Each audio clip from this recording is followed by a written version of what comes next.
How good does the world look of multiplayer in a Microsoft Flight Simulator 2020? Hi guys, Shane here, Oz Flight Simmer. In today's video, we are checking out the new Discovery Video Episode 7 multiplayer. We will be dissecting it all to find out everything there is to know about how multiplayer works in the new sim. As well as if we see any Easter eggs left behind by the team in this video, we'll be checking them out and discussing them as well.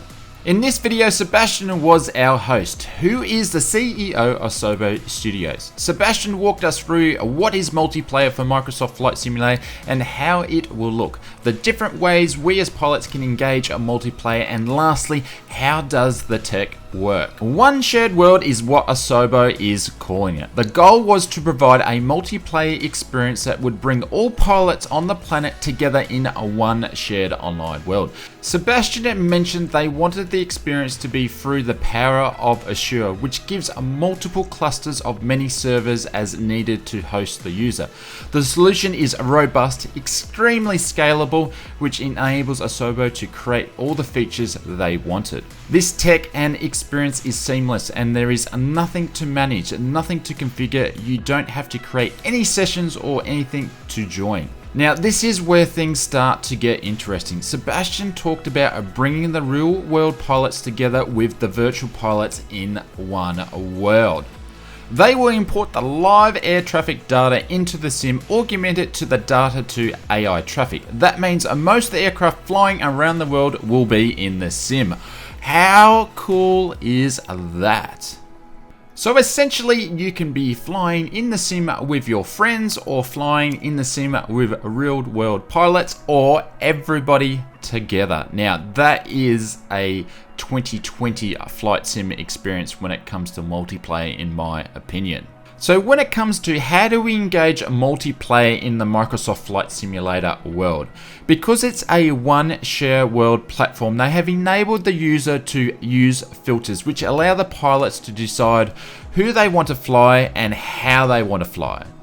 So the first mode is called Live Players Only. This is for the pilots who want to fly by real flight rules, who want to fly on a more strict environment. In this mode, you have to fly by real-time live weather, which makes sense, because if you're going to follow by real-world flight rules, the weather around you needs to be the same for each pilot, so they can all fly by the same flight rules. Obviously, you're going to be able to see all the traffic from around the world as well.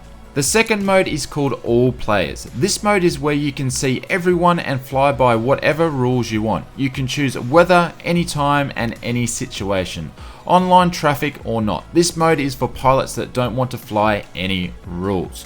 So if you just want to check out how an aircraft flies, or you just want to go out and fly with your mates in the back bush country, this mode is for you. And the third mode is called Groups. Basically, a creator chooses what weather and what time and what situations they want to fly. Everybody who joins will be able to see each other only, and they have to follow the same rules that is set up by the creator. Now, they're the three modes that are in the sim. I would love to hear in your comments below which mode you are most looking forward to flying yourself and why.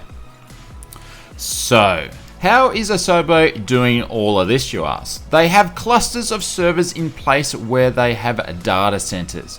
When you launch the sim, it will automatically choose the best server for you at the time based on your location. So what happens in a live traffic mode, normally in the world you would see tens of thousands of aircraft. Well, the servers automatically optimize the data stream, so you will only see the aircraft within 200 kilometers of your position. When it just comes to the multiplayer aircraft, you'll see a maximum of 50 of your mates or aircraft within a 200 kilometer radius that are closest to you. This is done automatically by the sim. The last part about the tech, Sebastian spoke about the advanced tech used to make a smooth experience. Now, if you've ever used a multiplayer in the current sims that we have now, they're all over the place. There's a lot of flickering, there's a lot of bouncing, there's a lot of landing underneath the runway. So you can see all the aircraft flying is very smooth. This was done by dead reckoning interpolation. Well, That sounds really good. I can't even say that word correctly, but hey, it seems to work. So you shouldn't be able to see planes flying around and bouncing around and flickering all over the place. This is perfect if you want to fly formation or fly in groups. So in my opinion, Asobo has had a good look at all the existing multiplayer formats in our current sims today. It looks like they've addressed all the problems we currently experience. I think it's a great way that they've done it by putting everything into a one shared world or one basket, and you use filters to describe to the sim how you want to fly, who you want to fly, where you want to fly, and if you want to fly by the rules or not. This, I think, is great, and well done, Asobo. It looks okay for now. Now, I just really would like to know how ATC is going to work, especially with multiplayer, but I guess we're going to see that on another episode.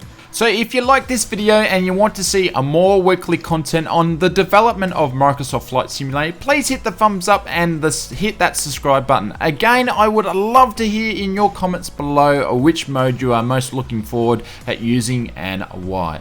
I'm going to leave one of my other favorite Microsoft Flight Simulator 2020 videos up here, so why don't you drop by and I'll see you over at that one.